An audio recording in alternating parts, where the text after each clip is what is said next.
Alors, les femmes ont-elles moins de désir que les hommes? C'est une très très grande question et un grand malentendu parce que j'entends ça tous les jours en consultation. On me dit ah oui, mais vous savez, les hommes, ils ont quand même des plus gros besoins que les femmes. Et là, je dis tout de suite à une femme, attention, vous faites une grosse confusion entre besoin et désir. Non, les hommes n'ont pas de plus gros besoins, mais ils ont souvent des plus grands désirs. Pourquoi? Parce qu'il faut savoir ce qu'est un besoin. Un besoin, c'est quelque chose d'ultra biologique. J'ai besoin de me nourrir pour survivre, mais j'ai pas besoin d'aller chez Bocuse, Ducasse ou Trois Gros.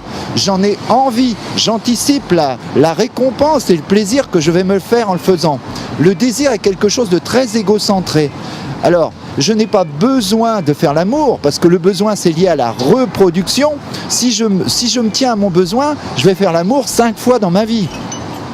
Alors que le désir, c'est j'ai envie d'avoir des excitations et du plaisir avec le partenaire ou la partenaire que j'ai choisi, moi, qui va me valider dans mon identité masculine ou féminine. Alors, c'est sûr que la culture valorise beaucoup plus le désir masculin que féminin. Pourquoi? Parce que vous prenez un exemple, dans une cour d'école, vous prenez une petite fille, elle fait toute la cour, elle va faire un petit bisou à un garçon.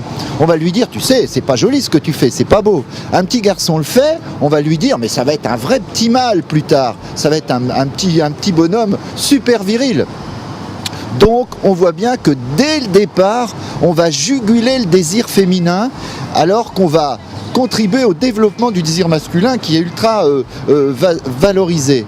Alors, il s'agit donc de se donner l'autorisation quand on est une femme, de s'octroyer le droit d'avoir des excitations sexuelles et de valider ainsi son identité sexuelle. Et on se rend compte d'ailleurs que quand une femme est désirante, le désir de l'homme pèse parfois pas très très lourd.